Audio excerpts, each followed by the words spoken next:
ഈ ഒരു അവസരത്തിന് എന്നെ ക്ഷണിച്ചതിന് ഞാൻ ആദ്യം പൊക്കാനയ്ക്ക് നന്ദി പറയുന്നു. പിന്നെ ഈ സംരംഭത്തിന് എല്ലാ ആശംസകളും ഞാൻ പറയുന്നു. ഇപ്പോൾ എത്ര പാട്ടുകൾ ആക്ച്വലി അഭിജിത്ത് പാടിയിട്ടുണ്ടാകും? 25-30 പടത്തിന് പല പാട്ടുകളും എൻ്റെ പാടിയിട്ടുണ്ട്. പിന്നെ ഭക്തിഗാനങ്ങളായിട്ട് മറ്റ് മേഖലകളിൽ എന്ന് വെച്ചാൽ ലളിതഗാനങ്ങൾ, ഭക്തിഗാനങ്ങൾ, അത് എല്ലാ മതത്തിലുള്ള പല പാട്ടുകൾ പാടി എങ്ങനെ വെച്ചൊരു 4000-4500 പാട്ടിനകത്ത് പാടിയിട്ടുണ്ട്. ഇപ്പോൾ റീസെൻ്റ് ആയിട്ട് ഏതൊക്കെ പ്രൊജക്റ്റാണ് കമ്മിറ്റ് ചെയ്തിട്ടുള്ളത്? റീസെൻ്റായിട്ട് ഇപ്പം ഒരാഴ്ച മുന്നേ ജഗള എന്ന് പറഞ്ഞൊരു ഫിലിമാണ് ഇറങ്ങിയത്. ഫിലിമിനകത്തൊരു പാട്ട് പാടിയിട്ടുണ്ടായിരുന്നു. കുറച്ച് വർഷം മുന്നേ പാടിയതാണ്. അത് കഴിഞ്ഞ ആഴ്ചയാണ് ഇപ്പോൾ റിലീസായത്. അത് കഴിഞ്ഞിട്ട് ഇപ്പം അതിന് മിക്കപ്പോഴും റെക്കോർഡിങ്സ് എപ്പോഴും ഉണ്ടാവാറുണ്ട്. ഈ അല്ലാതെ പാട്ടുകളുടെയോ ഇപ്പം അതിന് ഓണപ്പാട്ടുകളുടെ കുറച്ച് റെക്കോർഡിങ്സ് പിന്നെ പ്രോഗ്രാംസിന്റെ കുറച്ച് തിരക്കുണ്ട്. പ്രോഗ്രാമുകളൊക്കെ ധാരാളം ഉണ്ടോ? നന്നായിട്ട് പോകുന്നുണ്ട്. ഇപ്പം ഇനി ഓണത്തിന് ഇപ്പോൾ ഓസ്ട്രേലിയയിലാണ് ഒരു പ്രോഗ്രാം ഉണ്ടായത്. പുരസ്കാരങ്ങൾ അധികം അങ്ങനെ തേടി വന്നിട്ടില്ല.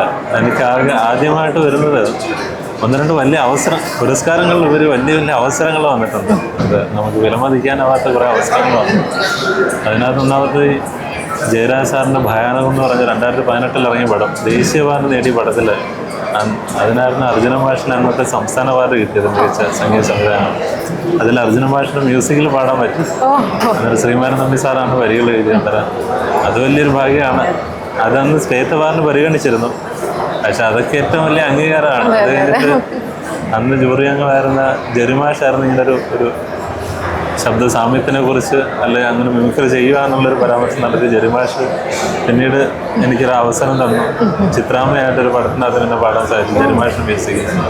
അന്നേരം അതൊക്കെ വലിയ അംഗീകാരങ്ങളാണ്. പിന്നെ അന്ന് ആകാശം മിഠായി എന്ന് പറഞ്ഞ് 2018 പാടിയ ആ ചിത്രത്തിന് തന്നെ എനിക്ക് അവാർഡ് കിട്ടി. കാനഡയിൽ നിന്നൊരു അവാർഡ് കിട്ടിയിരുന്നു. Toronto international south Asian award എന്ന് പറഞ്ഞൊരു അവാർഡ് അന്ന് കിട്ടി. പിന്നെ അപ്രാവശ്യത്തെ റെഡ് എഫ്എമ്മിൻ്റെ അവാർഡ് കിട്ടി. അപ്രാവശ്യത്തെ ജന്മഭൂമിയുടെ ഏറ്റവും മികച്ച ഗായകനുള്ള അവാർഡ് കിട്ടി. അങ്ങനെ കുറേ അവാർഡ് ആ സമയത്ത് കിട്ടിയിരുന്നു. എല്ലാവർക്കും ഉള്ളൊരു ക്യൂരിയോസിറ്റിയാണ് പൂമുത്തോളെ എന്ന് പറയുന്ന ട്രാക്ക് പാടിയത് അഭിജിത്താണ്. അതിനുശേഷം പിന്നീട് നമ്മൾ ആ പാട്ട് കേൾക്കുന്നത് വിജയ് യേശുദാസിന്റെ സൗണ്ടിലാണ്. എന്താണ് ആക്ച്വലി അത് എന്തുകൊണ്ടാണ് അങ്ങനെ സംഭവിച്ചത്? അത് സത്യം പറഞ്ഞു കഴിഞ്ഞാൽ പാട്ട് പാടിയിരുന്നു. വിജയ് ചേട്ടൻ പാടുന്നതിന് മുന്നേ ഞാൻ ആ പാട്ട് പാടിയിരുന്നു. അത് ഇപ്പോഴത്തെ സിനിമയുടെ ഒരു സാഹചര്യം ഞാൻ പല ഇൻ്റർവ്യൂവിലും പറയാറുണ്ട്. ഇപ്പോഴത്തെ സിനിമയുടെ ഒരു സാഹചര്യം എന്ന് വെച്ച് കഴിഞ്ഞാൽ പലരെ അവർ ചിലപ്പോൾ ഓപ്റ്റ് ചെയ്ത് നോക്കും. നമുക്ക് ചിലപ്പോൾ അത് നന്നായിട്ട് തോന്നാൻ നമ്മുടെ ഭാഗ്യം പോലെ നമ്മുടെ തലവര പോലെയൊക്കെ ഇരിക്കും. ചിലപ്പോൾ ആ ടേൺ നമ്മുടെ അടുത്തോട്ട് വരാം, ചിലപ്പോൾ നമ്മളിൽ നിന്ന് വേറെ ആക്കി പോവാം. അതൊക്കെ ഒരു ദൈവനിശ്ചയമാണ് ഇപ്പോൾ. അത് പക്ഷേ വിജയ് ചേട്ടന് മുന്നേ ഞാൻ പാടിയിരുന്നു പാട്ട്. അത് ഫൈനലായിട്ട് പാടിയതല്ല.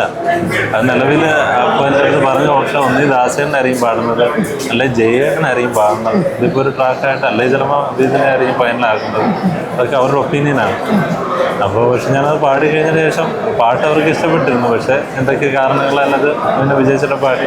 അന്നേരം ഇതിപ്പോൾ നമുക്കുള്ള എല്ലാം നമുക്ക് വിചാരിക്കാനേ പറ്റാത്തത്. പക്ഷെ അതിനകത്തൊരു മിസ്റ്റേക്ക് എൻ്റെ ഭാഗത്ത് സംഭവിച്ചത്, ആ പാട്ട് ഞാൻ എപ്പോഴും പാട്ട് പാടിക്കഴിഞ്ഞ് കഴിഞ്ഞാൽ റഫ് മിക്സ് നമുക്കൊന്ന് കേൾക്കാനായിട്ട് നമ്മൾ പാടി അങ്ങനെയുള്ളത് കേൾക്കാൻ ചിലപ്പോൾ MP3 എടുക്കും. അങ്ങനെ പക്ഷേ ഞാൻ പാടുന്ന MP3 എനിക്ക് ആ സൗണ്ട് എഞ്ചിനീയറായിട്ട് നല്ല പരിചയം ഉണ്ടായിരുന്നു. ആ ചേട്ടൻ എനിക്ക് കേൾക്കാൻ വേണ്ടി അയച്ചതാണ്. അത് പാട്ടൊക്കെ ഇറങ്ങിയ ഒരുപാട് നാൾക്ക് ശേഷം അത് എൻ്റെ കയ്യിൽ നിന്ന് തന്നെ മിസ്സായത്. പക്ഷെ ഞാനായിട്ട് യൂട്യൂബിൽ അപ്ലോഡ് ചെയ്തതെന്നല്ല, ഇത് വിവാദമാക്കാൻ വേണ്ടി ചെയ്തതെന്നല്ല. ഞാൻ എൻ്റെ 1-2 സുഹൃത്തുക്കൾക്ക് ഇത് കേൾക്കാൻ വേണ്ടി ഞാൻ പാടിയ പാട്ടൊന്ന് കേൾക്കാൻ വേണ്ടി അയച്ചു. പക്ഷേ അവരുടെ കയ്യിൽ നിന്ന് മിസ്സായി. ഇത് പലരും പിന്നെ വേറെ രീതിയിലൊക്കെ എഴുതി വളരെ ഭയങ്കര വൈറലായിരുന്നു. വൈറലാവുകയും പിന്നെ അത് നെഗറ്റീവായിട്ട് ഭവിച്ചിട്ടുണ്ട് പലർക്കും.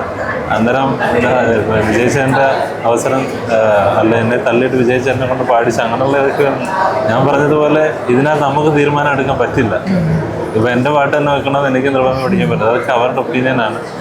എൻ്റെ വന്നു കഴിഞ്ഞാൽ ഭാഗ്യം നമുക്കൊരു പാട്ട് കിട്ടിയെന്ന് ആശ്വസിക്കാം, അല്ലെങ്കിൽ സമാധാനിക്കാം, നമുക്ക് സന്തോഷിക്കാം. പക്ഷെ ഇത് വന്നില്ല, ഓക്കെ, നമുക്ക് വിധിച്ചല്ല, അങ്ങനെ ആശ്വസിക്കാം.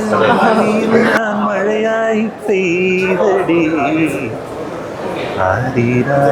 ഇടറല്ലി മണിമുത്തേ കണ്ണി മാറത്തുറക്കാനിന്നോളം തണലെല്ലാം വെയിലായി കൊണ്ടടി മഴവില്ലായി വളരേണം മണി